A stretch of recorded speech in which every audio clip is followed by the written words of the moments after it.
And so you've got to be super, super careful and tiptoe around what language you use when you're talking to minorities. And so this whole kind of therapeutic fragility, I think, is a key influence. And in speech codes, in this whole language around microaggressions and emotional trauma. I mean, if you take the letters DEI, diversity and equity is about equal outcomes and affirmative action.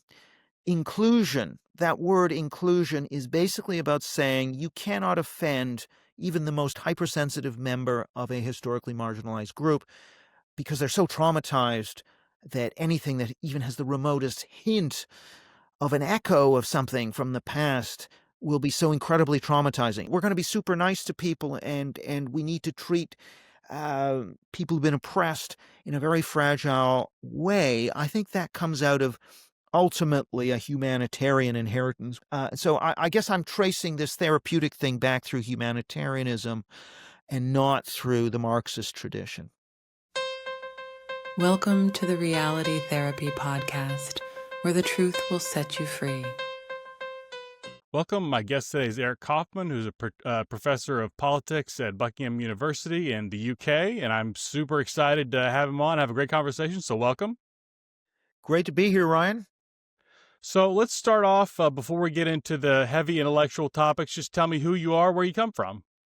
So yeah, I'm from Vancouver, Canada, which is actually where I'm coming to you from right now. But I live in London, and I've been a professor now for, I guess 25 to 30 years, probably.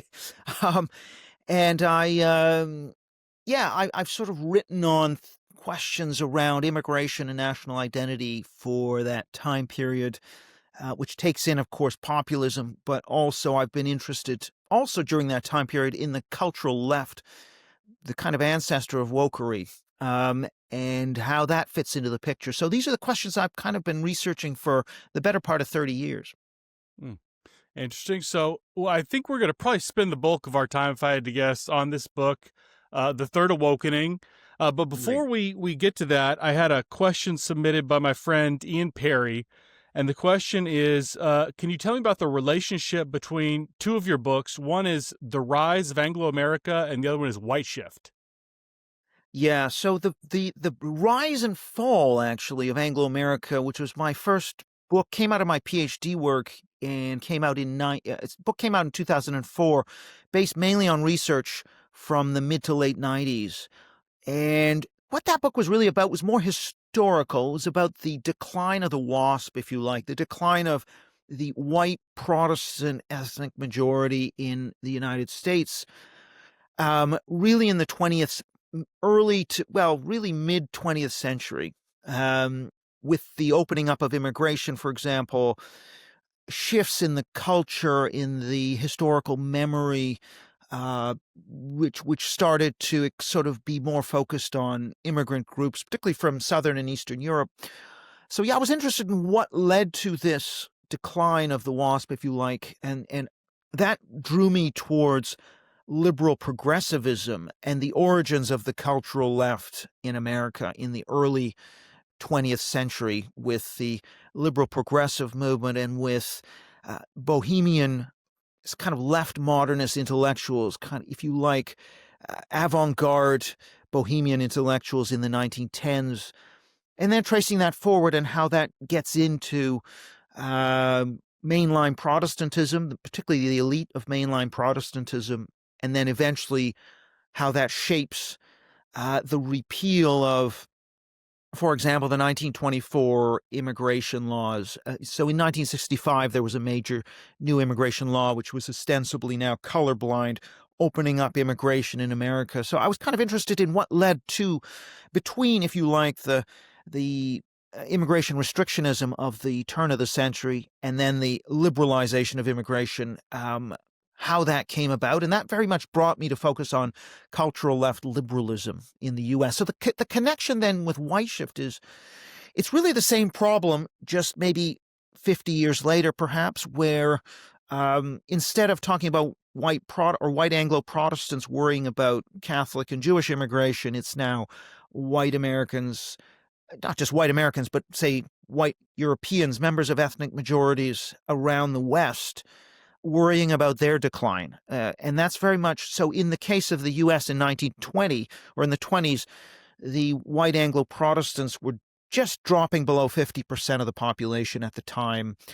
And that's one of the contexts, the growth of the Catholic population. That was one of the contexts for the rise of immigration restrictionism. Likewise, I'm kind of arguing the decline of white majorities across the West is what you have to understand if you want to understand the rise of national populism and immigration restrictionism. It's very much the same phenomena. It's driven by ethno-demographic shifts, is very much my argument in both books. It's just that the first book is more from the early mid-20th century, and then the second book's more focusing on the early 21st century. Hmm. Yeah, that's very fascinating. What do you think? This is kind of off the top of my head. I keep hearing the term lately, heritage American. What do you think of that kind of a rebranding? It seems like less about specifically race or ethnicity, but have you been here at least 3 generations? What do you think of that? Yeah, I think that's interesting because I think that, in the U.S. case, if we take the U.S., but this is true to some degree in other Western countries, there's kind of the explicit national identity, which is often based around a set of values like the American creed and the Constitution, or in France, the Revolution, or, Britain has its own liberal democratic values that it pushes, first and foremost as the national identity. But there's also the implicit stuff, which is not explicit, but is implicit and is there in America too, which would have been, for example, white, Anglo-Saxon, and Protestant was the character of the country, but it was implicit. It wasn't explicitly talked about necessarily, but it mattered. And whenever that was threatened in a way, you could see a response. And likewise, I think ethnic composition is implicitly part of the national identity across different Western countries, including the U.S. When that is undergoing a rapid transformation, then that leads to a response culturally, which influences politics. So heritage American, I think it's simply a way of saying the United States is not just a set of ideas. And let's face it, those ideas are heavily contested, and the interpretation of those ideas is heavily contested anyway.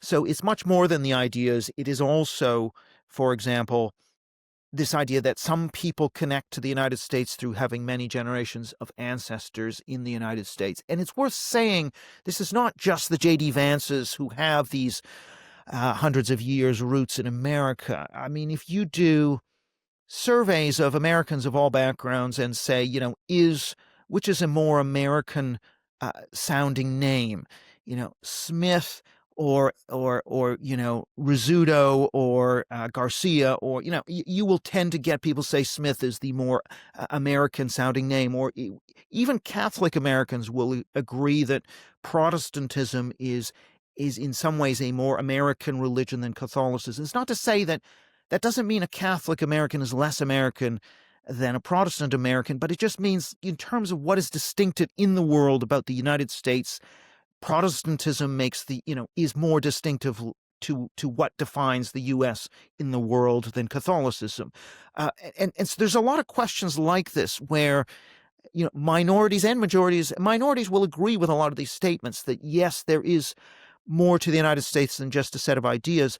For example, no one would say baseball is, politicians will not come out and say American sports and American music like blues and rock and roll is the American national identity. But everybody kind of knows that a lot of these traditions and pastimes, foods like the hamburger or certain words or an accent, who will come out and say, well, the American accent, that's really central to the American national identity.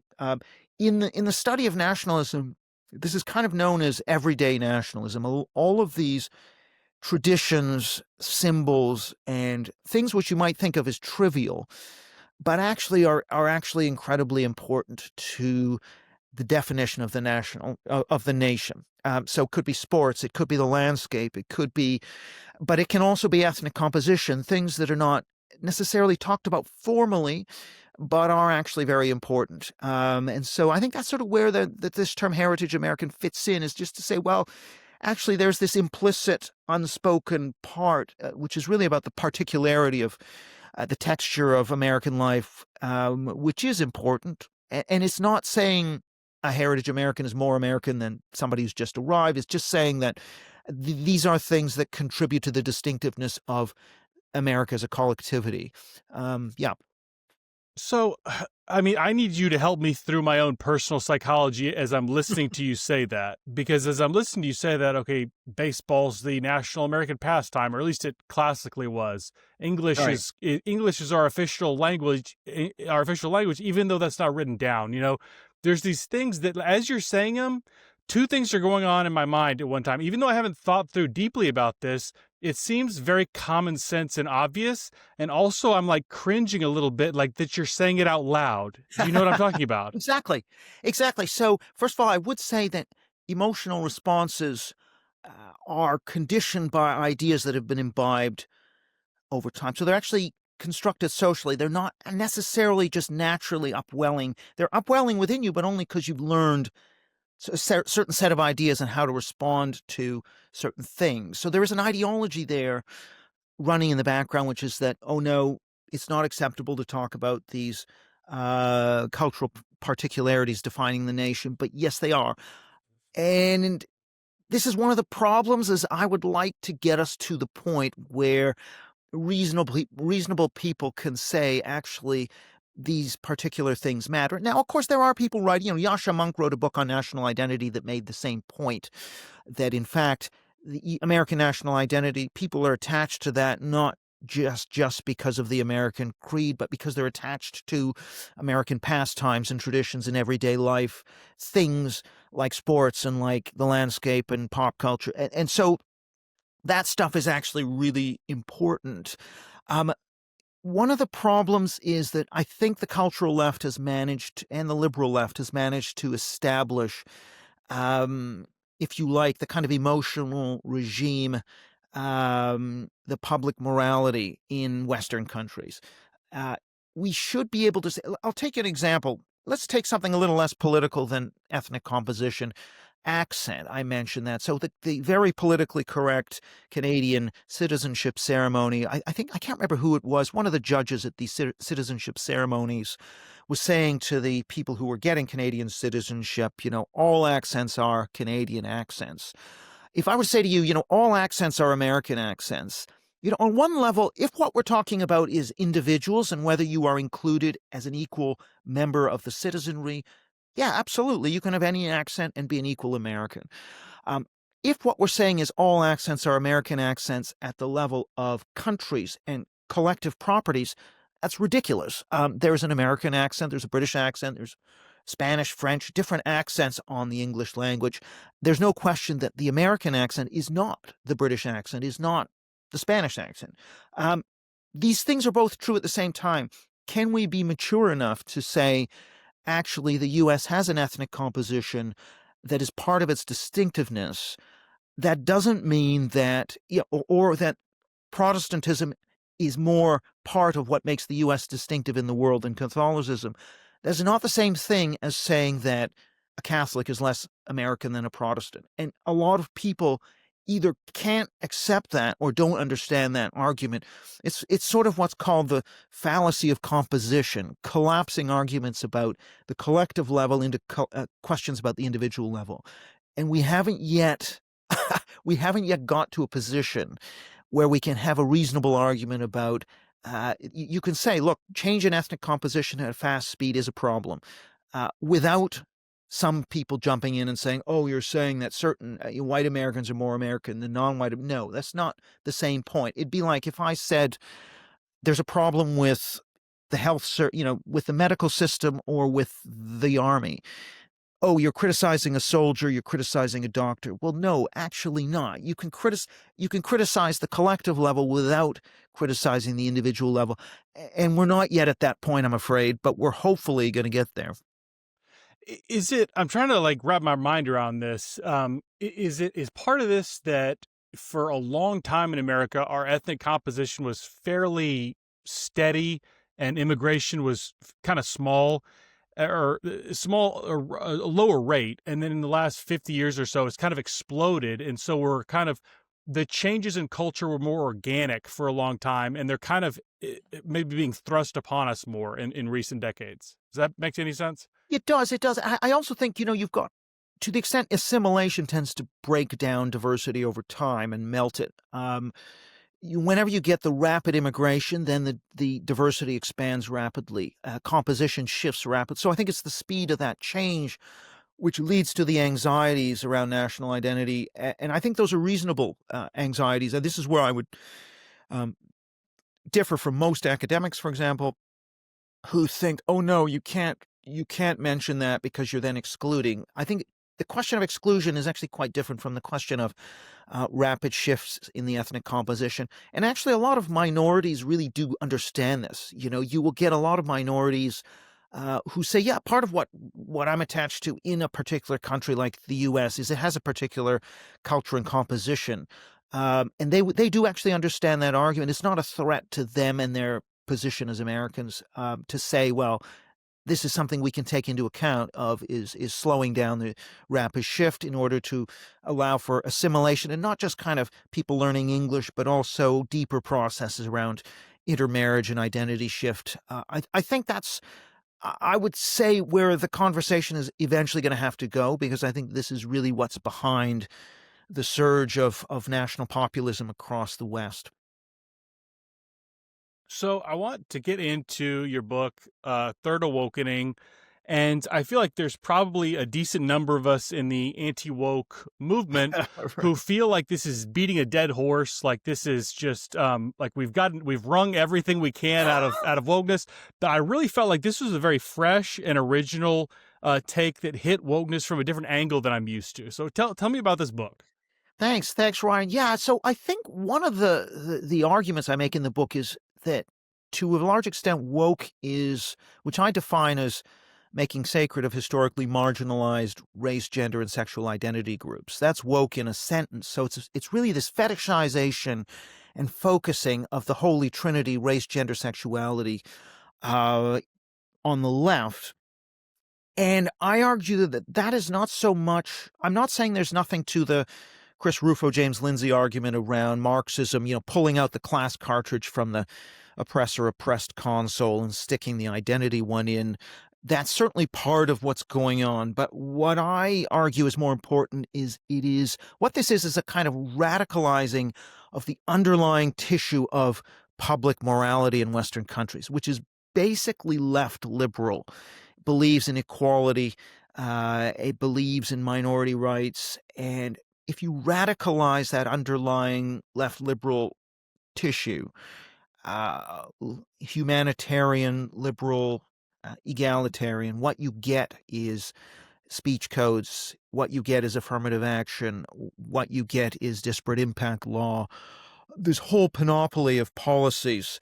None of these things, microaggressions, emotional trauma, all the therapeutic stuff, this is not something that you can connect with Marxism or even with Gramscian or cultural Marxism. It is actually a separate inheritance, which is much more linked to this. If you take this phrase, be kind, be nice, which woke people tend to trot out all the time, again, that's very foreign to the Marxist tradition, which was really quite opposed, very opposed. Marx was very opposed to humanitarian socialists, utopian socialists, or even social democrats who are pushing this idea of reforming the work week, not having child labor, not having a very long work week.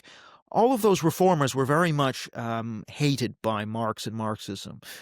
That is a different tradition. That's the sort of soft left, social democratic, more left liberal tradition. That's the tradition I think that is most important when it comes to explaining the rise of woke, that what it is a kind of radicalization of that public morality, which in some ways has a root in Christianity, what Nietzsche would call the slave morality, the focus on the weak and the defense of the weak in Christianity, which informs humanitarianism, which informs social democracy, and that whole left liberal tradition.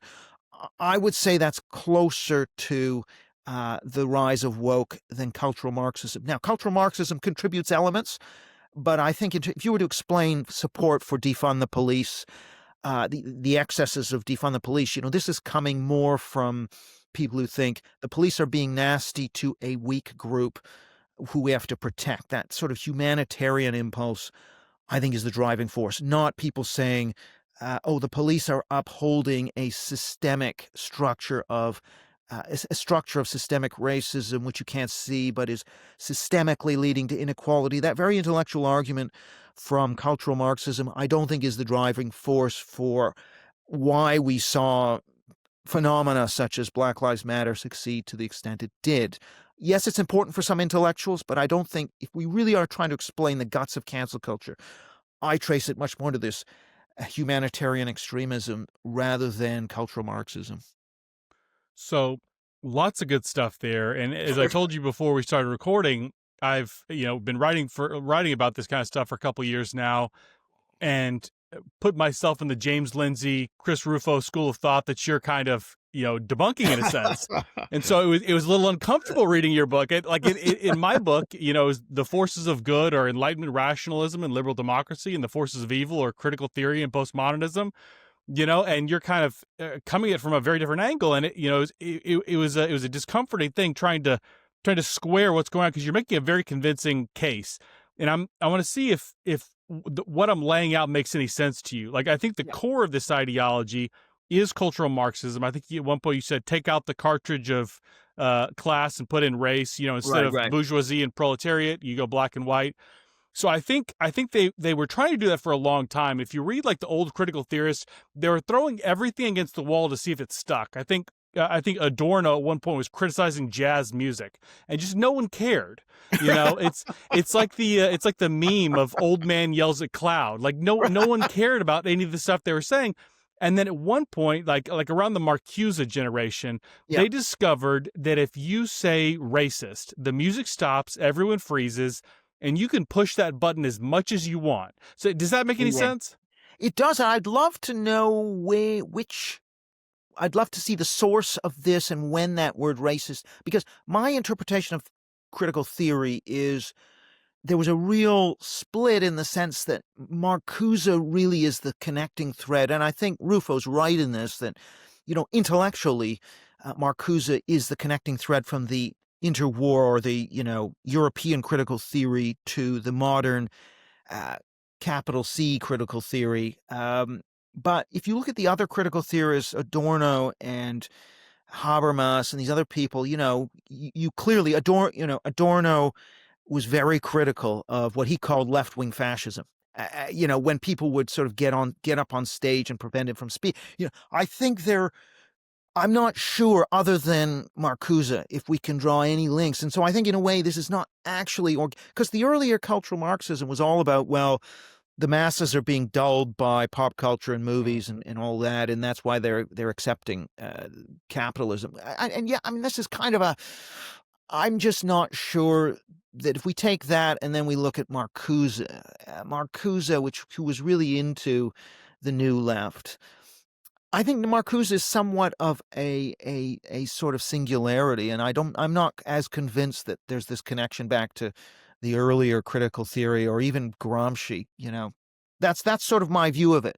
No, I like that, and I'm trying to like square these two views, because I still like a lot of that, bringing it back to a Marxian lens, but also you're bringing in, I'd like to get, because I'm a grad student to be a therapist, so I think you bringing in that side of things is really relevant, but I kind of want to flesh this part out first of how, it seemed like once the radicals discovered that guilt, particularly guilt around privilege, white guilt, male guilt, heterosexual guilt, once they found out that was their kryptonite, they realized they could manipulate the liberals to no end. And I think a lot of these core ideas don't originate from liberalism. I think they're kind of being dragged along and are kind of too afraid to fight back, in a sense. Does that resonate at all? Yeah, and I think we have to be careful what we mean by the term liberal, which is the mushiest word in the lexicon. Right? I think I would start with Shelby Steele's book on white guilt and his observation, which I think is really has to be understood, because I talk about the anti-racism taboo of the mid-'60s as the big bang of our moral universe.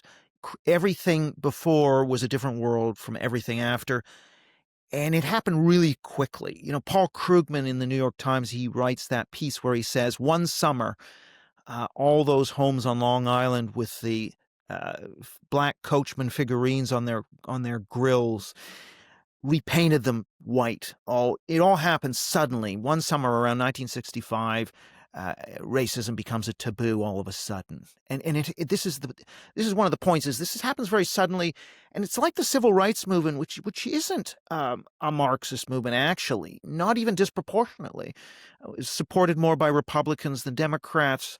This is something that wells up out of the mainstream, somewhat religious, somewhat liberal American culture, and suddenly becomes a taboo.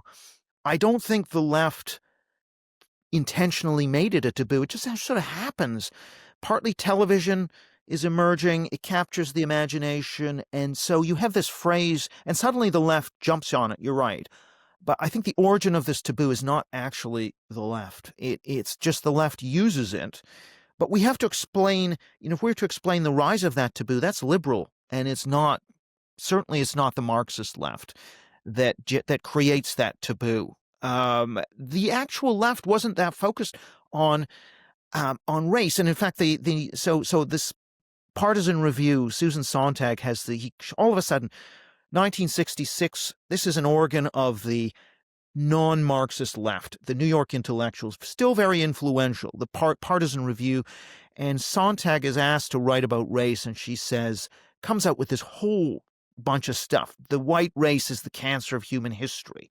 1966, this crazy radical stuff, which sounds very modern to our ears, could have been written by Nicole Hannah-Jones.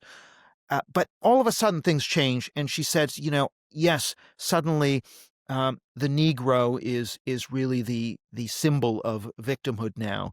All of a sudden it's happened. It used to be a figure of fun and folly in the past. So you get this sudden transformation, and that's not really ideological. It just happens in the culture. The left jumps on it. But one thing I'd say is, if we take liberals, and we can all talk about what liberal means, I'm going to say people who are not Marxist, I'd say liberalism becomes left liberalism in the mid-20th century. So they absorb a lot of ideas around the welfare state, around social democracy. That comes into liberalism. So it's no longer the Adam Smith, John Stuart Mill classical liberalism anymore. It's what people would call modern liberalism.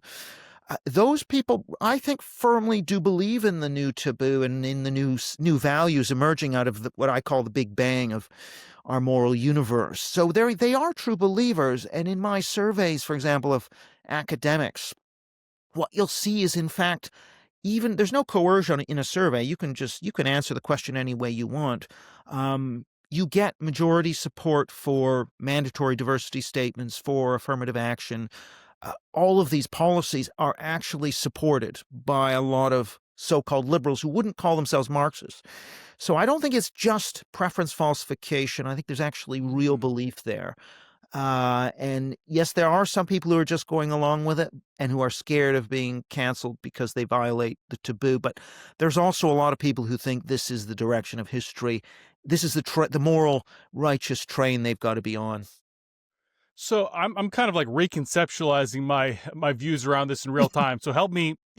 Like traditionally, the way I understood it is there's this inner core of neo-Marxists, and around them are kind of liberals who are kind of going along with it, and kind of the neo-Marxists kind of giving marching orders essentially. And as I'm kind of understanding it right now, it's like a multipolarity coalition on the left. Like, for example, I've been to like Black Lives Matter rallies where I do see some of that neo-Marxism, where somebody will talk about how, the police state is tied to racialized capitalism and blah, blah, blah. You do hear that type of stuff at BLM rallies, but you hear a lot of, people close to me, I'm not going to name names, people close to me would, like in summer of 2020, got sucked up into the BLM stuff. And they're making signs at protests like "Be kind, be nice," like Bible verses, kind of stuff like that. Yeah. And I feel like you have this kind of Marxian radical that's like kind of overthrow the capitalist system. But then there's kind of like what you might call a liberal radical, where it's like, be nice. And if you don't be nice in the way I want you to be nice, I'm going to hurt you. Does that make sense? Yes, that does make sense. And you really put your finger on these two different modalities, right? And so it is true what Rufo writes about, what Lindsay writes about. I mean, yes, there are intellectual connections between Derek Bell, the Black Panthers, who had this view that the American Constitution is a mask for slavery and racism. Yes, that exists. It's as an intellectual argument. Angela Davis, there's a link to the Black Lives Matter movement. There's a link through critical race theory. So in the high intellectual culture, we can find these links, Freire and Marxism and critical pedagogy, and all of that is true. It's just that I don't think that those things could really shift the needle in the culture, in the New York Times, in the mass culture, without an underlying receptivity to these arguments. And the receptivity, the sort of, so if you look at academia, you have that 20-25% far left group. Maybe it's as low as 15 that exists in particularly the social sciences and humanities. But then you have this other group, which is like 50 to 60%, who would be the soft left. And they are, in my view, the critical reasons the universities go off the deep end on DEI and on some of the radicalism and the cancel culture is really to do with that 50 to 60 group. And that's what I focus on more than the radicals. Now, but it's not to say the radicals don't matter. They do provide some of the new ideas, for example, critical race and gender ideology, talking about whiteness, systemic racism, the construction of gender. These are ideas from the radicals. So I'm not saying they don't matter at all, and they do influence diversity training to some degree. But I think the receptivity, as you say, is more along the lines of the be nice, be kind, I feel guilty. And that guilt, empathy. And I will also add the third leg of that stool of left liberalism, which is an exaggerated alarmism around fascism and the fact that if we aren't vigilant, we'll be back in, black, white, separate water fountains, women in the gays in the closet, women in the kitchen. That highly, the acute sensitivity to right-wing, anything on the cultural right. I think that is also part of the makeup, the emotional makeup underlying left liberalism. And that is not exclusive to Marxists. So, yeah, I think you're right. Another way to think about this might be to contrast, for example, the Weather Underground, the sharp end of neo-Marxist radicalism, which isn't particularly concerned with the hurt feelings of groups, to the more hippie tendency, which is this peace love kind of very much, we're soft and we're concerned about people, people who've got the short end of the stick and we feel bad about them and how they're being treated. So I would say it's that second element, which is much more important if we're to explain the success of wokery. It has to resonate. Why didn't the liberal academics resist the appointment of radicals, resist the chucking out of the Western canon in Stanford in the late 1980s and 90s, resist speech codes and cancel culture? Well, it's partly because they thought the radicals had a point and that their heart was in the right place. And so they were partly sympathetic to mandatory diversity statements. They understood the case for that. It's only when you ask certain questions, but, which is more important, for example, academic freedom versus social justice, which should be prioritized in a university. Then the liberals will come out in favor of academic freedom. So if you phrase questions in certain ways, what you notice is that the liberals also care about freedom. They don't just care about social justice, but they care a lot about that so-called social justice stuff too. It's just that the Marxists don't care at all about the freedom stuff. So I think you're kind of getting this tension within. Similarly, if you ask a lot of academics, if someone comes up with research that says diverse organizations perform less well than more ethnically homogenous organizations, if somebody researches and finds that, should they be essentially forced out of their department? What you'll see is, you'll have a group of 20% that say, yeah, they should be canceled. You'll have a group of kind of 50 to 60% who say, well, They shouldn't be canceled, but I wouldn't defend them either. I wouldn't I wouldn't protest against them canceling. I wouldn't try and resist that. And I think that is critical for cancel culture, is the group that sits on the fence. They're not just sitting on the fence because they don't really care. They're partly sitting on the fence because they're torn between competing values, the liberal free speech, academic freedom values, and those cultural left, be kind, to minority groups and give them what they want because they've had such a raw deal. And, so they're kind of torn. And that's what I kind of try and stress in the book, is the left liberals really are part, they very much do believe in these values too, even if they also believe in the Enlightenment stuff. Sometimes the Enlightenment stuff takes precedence, but in other times, the Enlightenment stuff, they might look the other way. So that's kind of, I think that is an important group, and it's sort of not talked about enough when we analyze the phenomenon of woke. So I want to dig into that. Keep digging into that. Yeah. You talk about this. I think you used the word hippie. Be kind. Kind of this, what you might historically think of as like live and let live liberalism. This chill, the cool guy liberalism. But it seems to have evolved into. I'm trying to like trace the evolution. It's like if you. I guess weaponization of empathy is a way you could describe it. So if you really care about Black and Indigenous people, you'll hate white people just enough to balance the historical scales. And if you truly care about women's rights, you'll hate men just enough to balance the historical scales. Can you explain to me that shift from be kind to I'm expressing my kindness and how much I hate the right people? Does that make sense? Yeah. So I think, this is partly the flip side of empathy. I don't know if you've come across this book, Against Empathy by Bloom, right? So, and his argument is really with empathy. This is an emotional. So this is also part of the way to understand woke, is it's kind of an empathizing rather than a systematizing. That's a kind of distinction that Baron Cohen is a psychologist, I believe, who makes that distinction. So this is not like Marxism, a whole system, a whole theory system with its predictions mechanically. That's not what it is. It's not a rational or not, forget it, rational, but it's not kind of a cognitive type of argument. It's much more emotional, bottom up, appealing to the heart, not the head.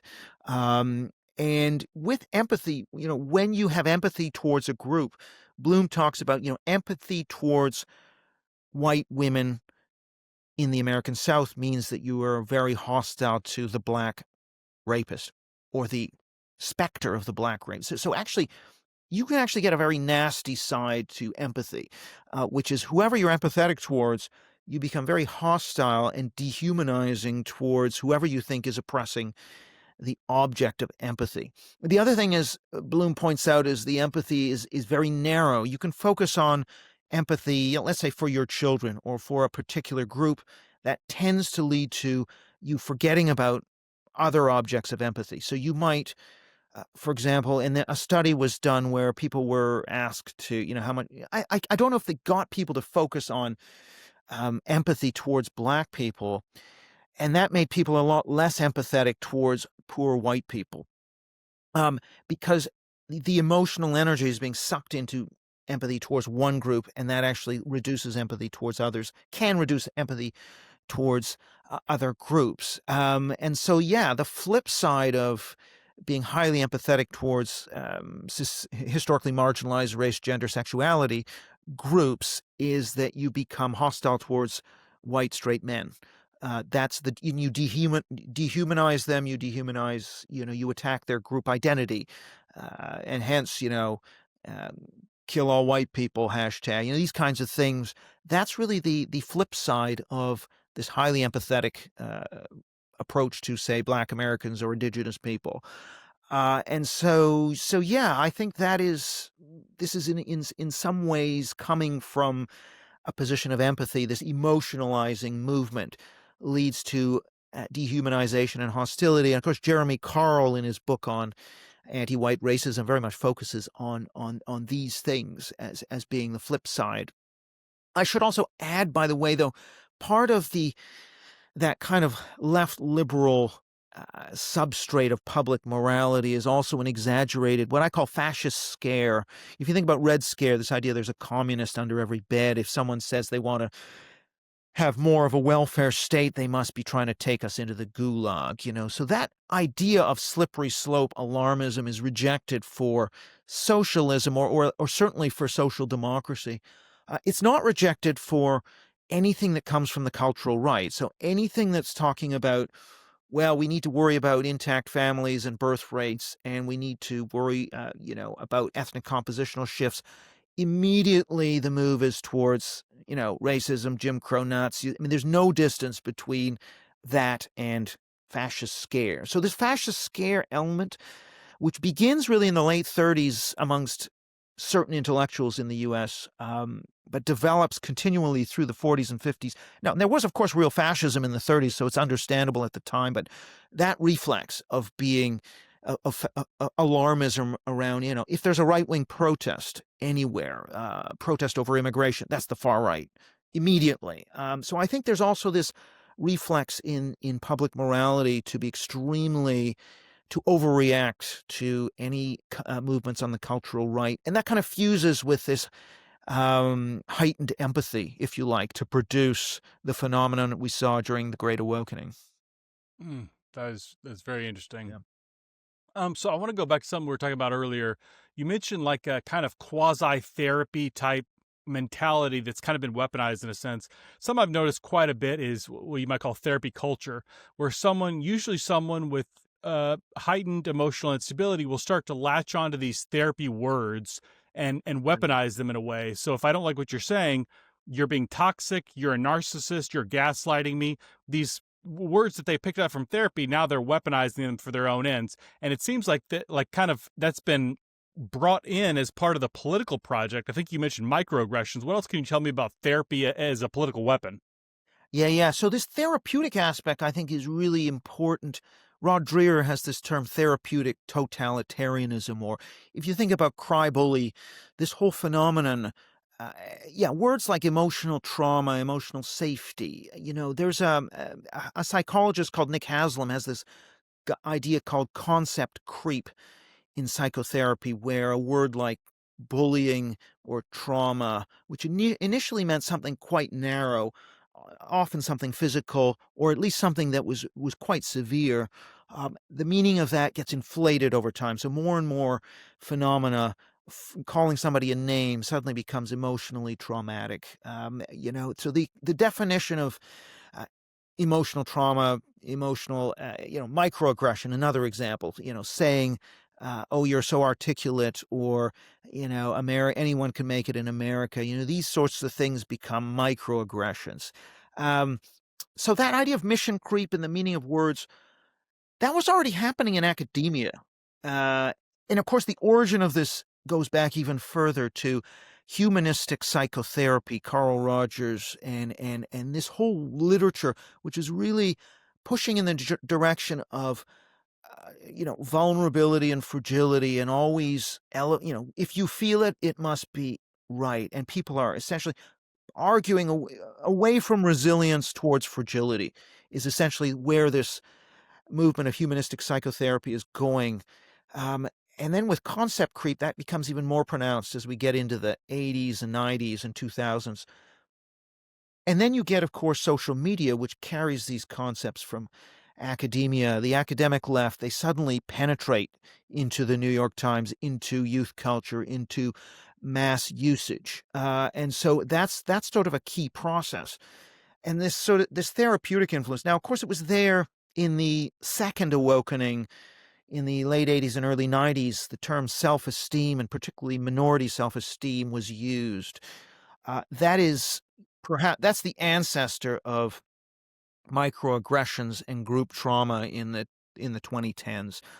So the penetration of humanistic psychotherapy into the culture at large, into the liberal left, shaping the way, so speech codes, political correctness, using the right words that aren't offensive, in Canada, it would be First Nations instead of Native Indian, or using African American instead of black, and now it's back to black again, or Latinx, or why the emphasis on changing the term you need to use to refer to a group? Well, because that doesn't, if you use the old term, that's somehow going to be offensive to their fragile egos. This whole idea that, oh, they've inherited these psychological traumas from slavery through Jim Crow. It's in the blood almost. And so you've got to be super, super careful and tiptoe around what language you use when you're talking to minorities. And so this whole kind of therapeutic fragility, I think, is a key influence. And in speech codes, in this whole language around microaggressions and emotional trauma. I mean, if you take the letters DEI, diversity and equity is about equal outcomes and affirmative action.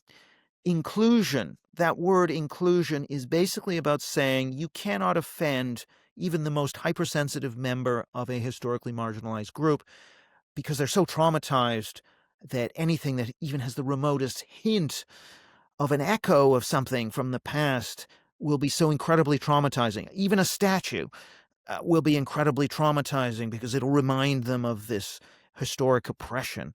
It's this very, therapeutic, infantilizing view of members of groups. So I guess I think that whole therapeutic strain, which of course does link back to the humanitarians, we're going to be super nice to people, and we need to treat people who've been oppressed in a very fragile way. I think that comes out of ultimately a humanitarian inheritance, which leads back to Christianity and Christian socialism, not Marxism. So I guess I'm tracing this therapeutic thing back through humanitarianism and not through the Marxist tradition. I want to see if we can come at this from a little bit different angle, and tell me if I'm off base here, if you want to get a little more cynical with it. Yeah. But a case that I made was that a lot of, with this language stuff, one of the reasons the terms are always evolving is so that you can keep a certain social capital for kind of your upper middle class, professional managerial type people. If the plebs, if the working class people, if they start to pick up on Latinx and non-binary, we've lost our moat that separates us from them, and we're going to have to come up with something new. Does that resonate at all? Yeah, so I think it's interesting, and it speaks to a divide in the literature, which I'll call critical woke studies, which I do think is an academic discipline, between the people who emphasize self-interested motives, gaining wealth, by being part of the DEI industry, or if you're a corporation, dividing the working class by talking about race instead of class, or luxury beliefs and status. Rob Henderson talks about that. So that's one strand in this literature. The other strand, however, which I'm closer to, which argues that this is about true belief, almost like a religion that makes sacred historically marginalized groups as being more important, a true belief being more important than cynical, self-interested behavior. Now, you can, of course, have both things operating, and I think both things do operate. What I think historically you notice is when you have values that emerge as prestige values, people will herd towards them. So when the prohibition of alcohol was a prestige value and immigration restriction was a prestige value, as in the 1890s, people herded to eugenics was prestigious. People would herd towards those particular ideas, even if they didn't care about them very much. If woke values become prestigious, people will herd towards those. And of course, people who are better off will understand the code better. But I don't think the class analysis, in my view, really is particularly, it doesn't explain much of what's going on. And the way I would tend to approach this is to say through survey data, if you were to try and pick out who's going to, give a woke answer to a question like, is America a racist country built on stolen land? The kind of person that would say yes to that, what predicts the person who says yes versus the person who says no? Their income level will give you very little information, will tend not to predict which way they're going to fall. Their education level will. But even though someone with a university degree is more likely to agree with a woke statement than someone who doesn't have a college degree, it only explains a very small part of the variation in that. Whereas if you were to say to somebody on a 5-point scale from very liberal to very conservative, how do you self-identify? Someone who says they're very liberal, that is, an enormous predictor of whether they're going to agree with a woke statement, regardless of their education, regardless of their income, regardless of their age. Age is important, but certainly education level. There are a lot of people with college degrees who are really anti-woke. Half of those people voted for Donald Trump, or certainly if they were white, didn't have a college degree, or white people with a college degree, for example, a lot of those people are Trump voters. So I think that's been overdone. The status class dimension of this, I think, it's part of the picture, but I think it's a smaller part of the picture. I think the main driver here is true belief, which is ideological. So if you identify as being liberal or on the left, you're much more likely to be woke. Not the only thing. Young people who identify as being liberal or left are a lot more woke than older people who identify as being liberal or left. So there is a generational dimension to this as well. There is also a gender dimension amongst younger people. So younger women are much more likely to be woke than younger men, even when you control for ideology. So ideology number 1, age number 2, gender number 3, I would say. Class and education, I think, is much less important. So I believe you identify as right of center, if I'm not mistaken. Yeah, I think that broadly speaking, yeah. And you are a social scientist, which is a pretty rare combination. What can you tell me about being like so heterodox in a field that leans very hard in one direction? Yeah, I mean, look, it's like something like 5% or maybe 5 to 10%, depending on, the higher, I guess the Ivy League, more elite universities, it would be closer to, 5% conservative. So yeah, it's a very rare breed. You kind of, without even thinking of it, are in the closet if you are in that segment of public opinion. Especially if you're in the softer social sciences, you don't even think about it. You just keep your views to yourself. Only 1 in 10 Trump voters would tell that to Trump voting academics would tell that to a colleague, and only 1 in 5 Brexit voting academics in Britain would tell that to a colleague. So yeah, it's very much in the closet. I don't agree with all right-wing positions on every issue, but in general, there is you are expected to laugh along with jokes about right-wing voters, conservatives, and so on. That's just a taken for granted part of academic culture. And it's only now that really that the right has finally started focusing on institutions and their slant that suddenly this has become an issue that people realize, actually this is a problem, and it's a political issue. Now, yeah, it's very difficult. I suppose you just are in the closet. If people find out, then it could affect you, because if you ask academics in America, would you hire a known Trump supporter would you hire such a person in your department, for example? 40% basically wouldn't. And that includes, we used actually a technique called a list experiment. So that's getting at people, openly, about 25 to 30% openly would admit they wouldn't hire a Trump supporter. If you get at the people who wouldn't admit it but would still not do it, it's more like 40%. That finding's been reproduced in Canada, in Britain with Brexit. So Brexit, it's about like 1/3 wouldn't hire a known Brexit supporter. And so if you want to get hired, if you want to get promoted and published, you rely on colleagues in academia. So you better make sure you're not activating their prejudices. Other studies have asked, would you, if a grant application had a conservative slant, would you approve it? And you get a significant chunk of academics who would reject grant applications and articles that had a conservative slant, whereas they wouldn't reject articles that had a left-wing slant. And so again, if you're just thinking reasonably, when 8 out of 10 colleagues are on the left and, maybe 1 out of 10 or less are on the right, you just run the numbers. If you are at all concerned with advancement, in a collegiate career, then you're in the closet. And what that does is of course, it skews the entire production of knowledge. It warps the production of knowledge, because any paper that makes, if you were to say puberty blockers don't work, or they have negative effects, you would submit that to a journal, it's almost certainly going to get rejected. And so, in fact, when that in fact may be true, it's not going to break the surface of academic journals and academic knowledge, because it runs against the progressive prejudices of most reviewers, or the sensitivities.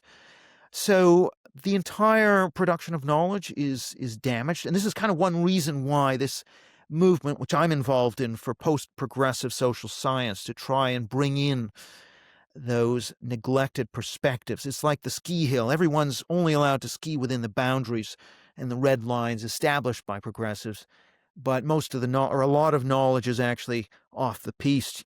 We need to be skiing down into the unskied areas. And so that's going to require a deliberate movement to do that, which is beginning. It's a small number of people, but I'm trying to be involved in that project. We had a conference in June. We had people like Steven Pinker and Yasha Monk, and also had Chris Rufo speak. We had a whole range of people on different sides of the political fence, but who agree that there's a big problem, and we need to kind of get a more rebalanced picture of the social world, just from a purely academic perspective of getting a good picture of social reality. And of human knowledge that's objective. We really need to do work to actually fill in all those blanks that have been created by progressive taboos. I like that answer. Thanks. So one of the things I talked to with James Lindsay, he's been on a tear lately about the woke right. And his thesis around this is that this kind of things that we pick up on with the left in terms of their epistemology, certain personality types, certain tactics, he sees as being mirrored on the right. What can you tell me about that, or your thoughts on that?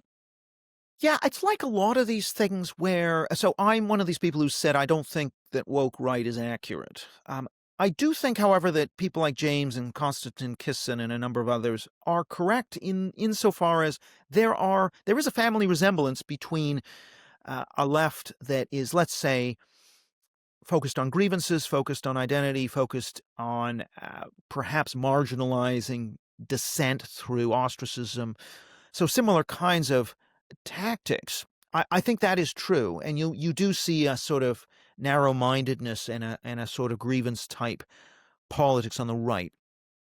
Now, we can talk... Now, in some cases, however, I think that, where grievances around microaggressions on the left are extreme, or saying that, for example, the history of the U.S. is one long story of systemic racism. I think that is a very sort of one-sided view.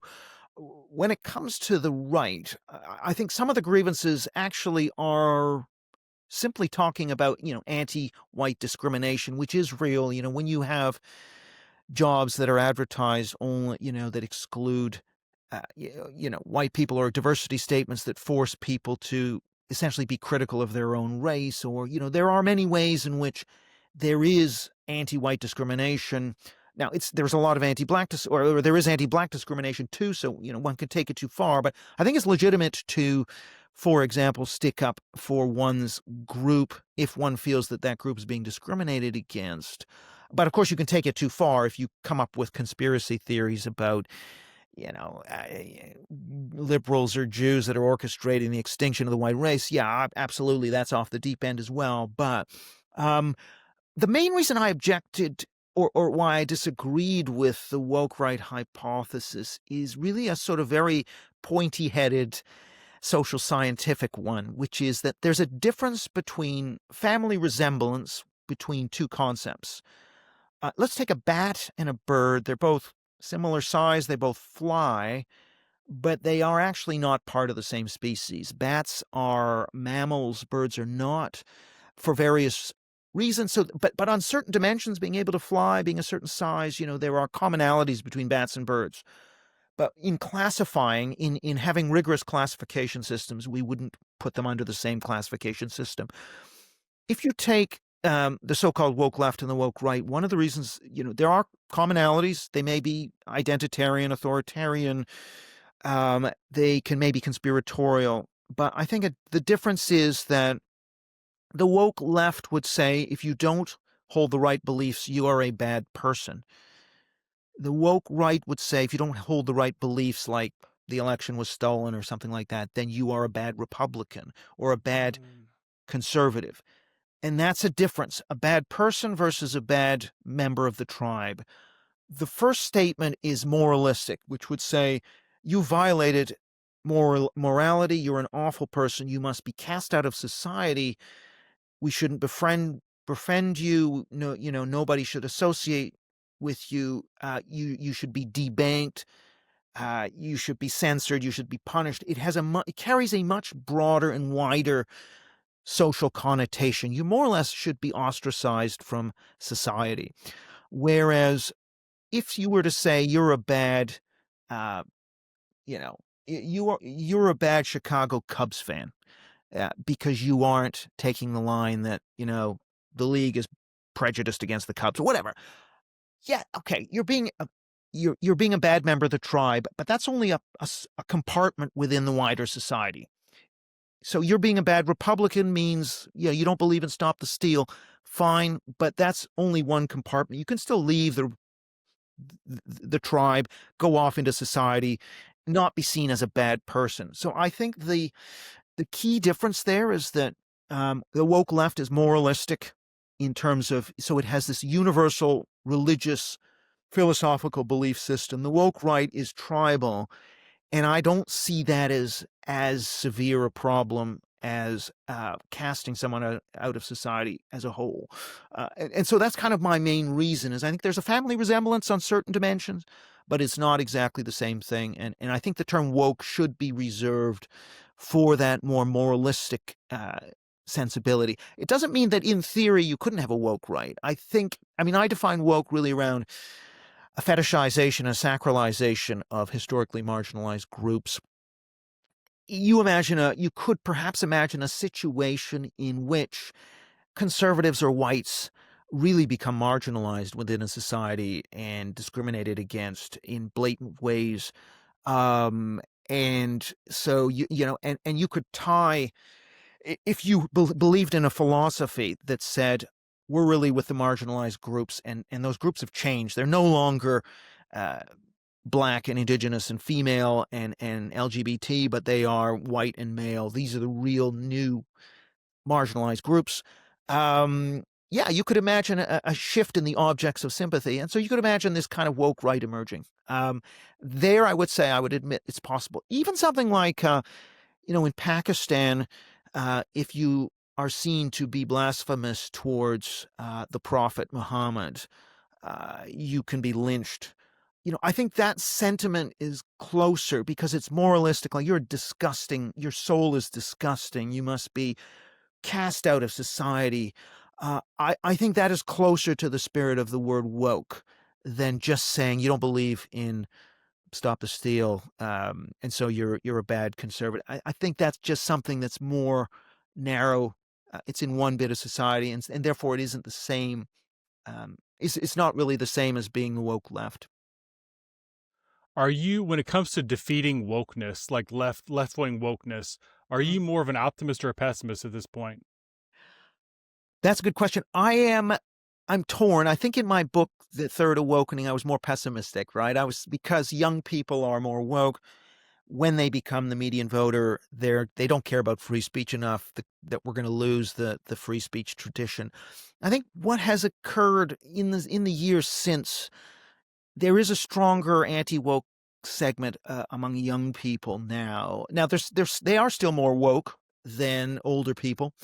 Particularly woke left young people or woke liberal young people liberal young people are more woke than older liberals. But against that, what I would say is that young people are actually more divided than older people. The key difference now is that they're really sharply divided over these issues. Not that they are uniformly woke. There are still worrying trends, but I think broadly speaking, I am somewhat more optimistic about Gen Z than I was. The other thing I'd say is I think that amongst, I would call them thinking left liberals or thinking leftists, there has been a little bit more of a movement in the center left to be critical of woke, even to the point of someone like Gavin Newsom being somewhat critical of trans. The Young Turks, for example, moving against gender ideologies. There are some indications of that the parts of the left that really do care about evidence, care about logic, have expressed more opposition to progressive liberalism and cancel culture and so on. And I think that's very encouraging. I think there's a perception that DEI did go too far, that even though Trump is perhaps doing this in an illiberal way, that he has a point, that this is something that needs reform. I also think that there's a whole set of problems now that progressivism, that is, the cultural left, doesn't really have a good answer for. The breakdown of the family and the undeniable impact on economic productivity and on mental health that is connected to. The persistently below replacement birth rates of Western countries. Again, there's no answer coming out of progressives. The persistence of populism and polarization. Of course, you can always just blame the right, but I think people who think more seriously about this on the center left, in the Brookings Institution, the Matthew Iglesiases of this world, the Noah Smiths of this world. I mean, I think even the New York Times, in certain bits of it, I just think there is more reflection on diversity training, DEI, trans. And so I just think that I sort of talk about the progressive period of cultural leftism, its sort of untrammeled rise from the mid-'60s up to the 2020s. That period, I think, is finished. And I think we are now in a period of transition, which I called in my Wall Street Journal piece the post-progressive moment, where actually, you look at the excesses of politics in the coastal, the West Coast cities with their homelessness, drug problems, crime problems. There's now more of a willingness to say maybe progressivism doesn't really have the solutions. The solutions, housing is unaffordable in those cities. They are not models for emulation. So yeah, I'm somewhat optimistic in that I think thinking serious people are starting to question the direction of history that was posited under cultural left liberalism and starting to say, and even the new ideas coming out, there's very few new ideas from the left. One of the new ideas is the whole abundance, this idea of abundance, right? Which Ezra Klein, Derek Thompson wrote about. Yeah. Actually, it's not really a very left-wing idea at all. It's probably very right-wing. So I think that's telling you something. There is a big change underway. There's rebranding it. Yeah, exactly. We've got this new type of left liberalism based on Milton Friedman. Right. Yeah, exactly. Yeah. So I have two questions left. And one, I wish I had gotten to this sooner, but we were just so caught up in such a fascinating conversation. But one of the things that I love about your book is it's not just you throwing stones and pure criticism. There's a lot of solid, concrete recommendations of how we fix this. So tell me, how do we get back on track? How do we make the Western world sane again?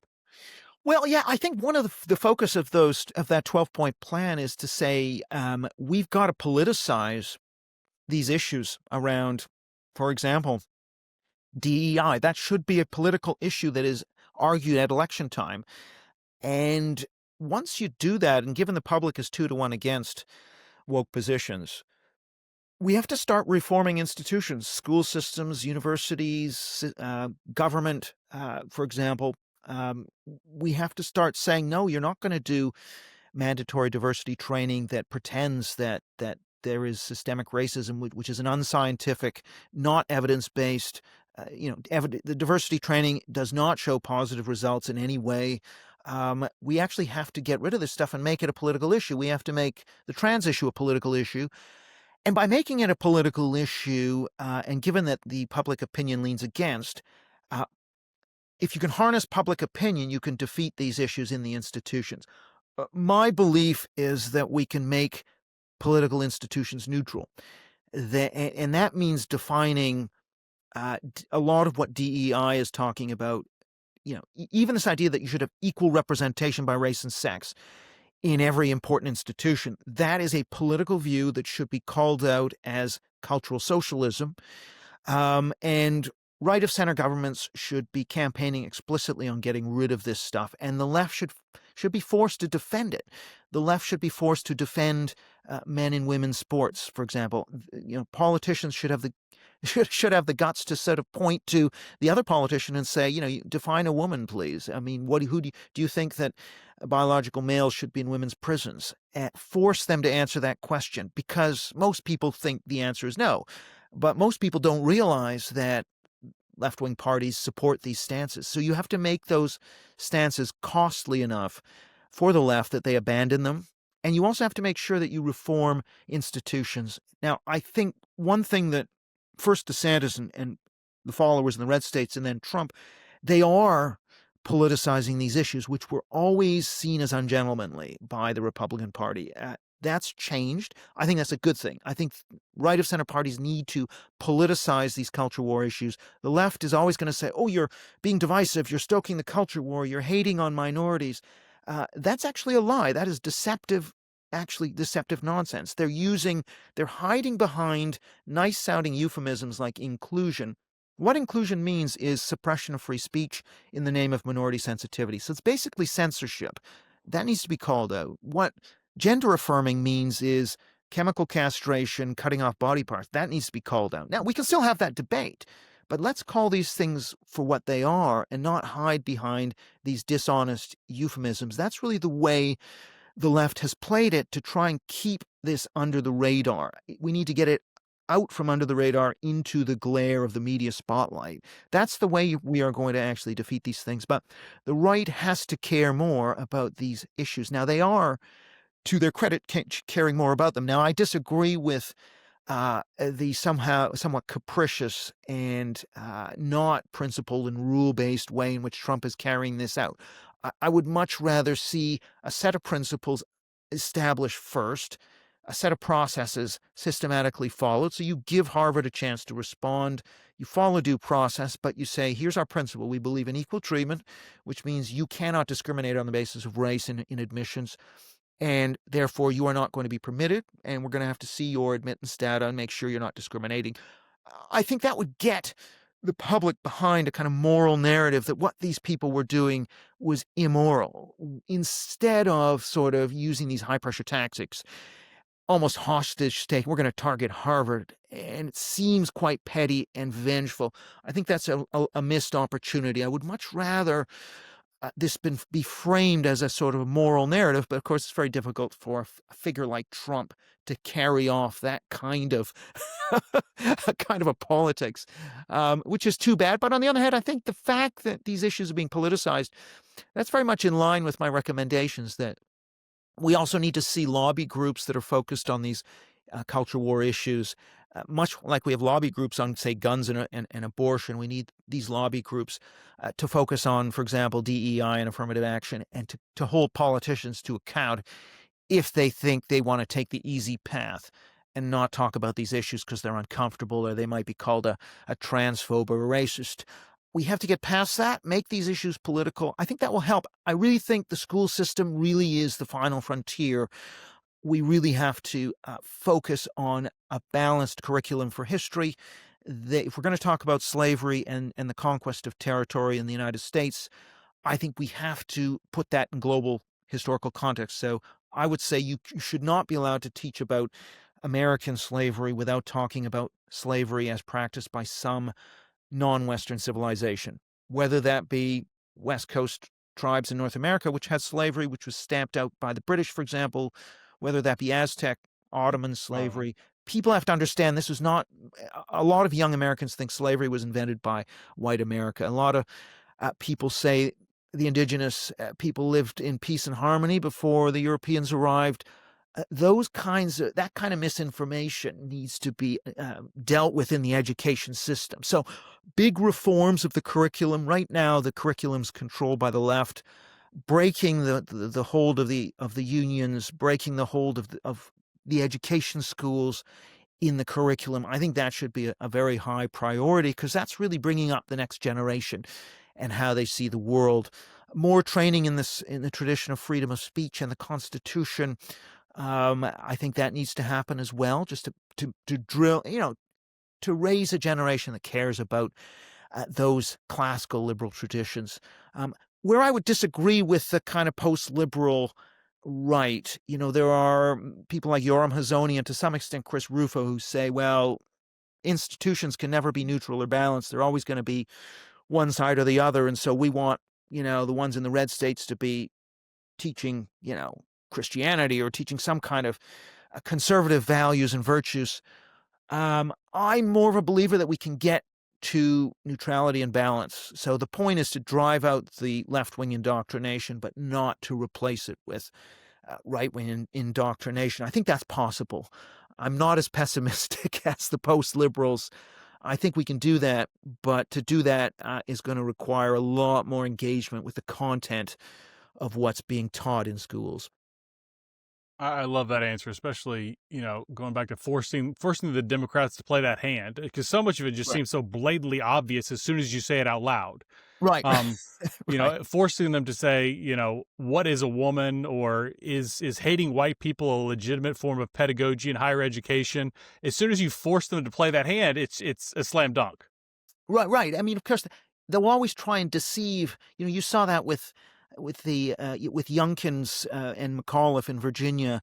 Oh, the first thing was, well, we don't teach critical race theory because we're not teaching the high critical legal theories of Derek Bell. But, again, the attempt, basically dishonesty is often the way that they will try and handle this issue. Or, okay, it's being taught, but it's not being taught very often, not being taught in very many places. You run a survey of, I did a survey of 18 to 20-year-olds in America, and basically 90% of them had encountered at least one of 5 critical race theory terms from an adult in school. It's absolutely widespread. So again, another lie or deception. Oh, you're being divisive. So they will try and push this off the table. Conservatives have to keep getting it back on the table and unmasking the games that are being played. I think that was done successfully by Youngkin in Virginia. But that's the kind of thing that needs to happen, is not to allow the other side to be deceptive and to hide the actual agenda that's going on.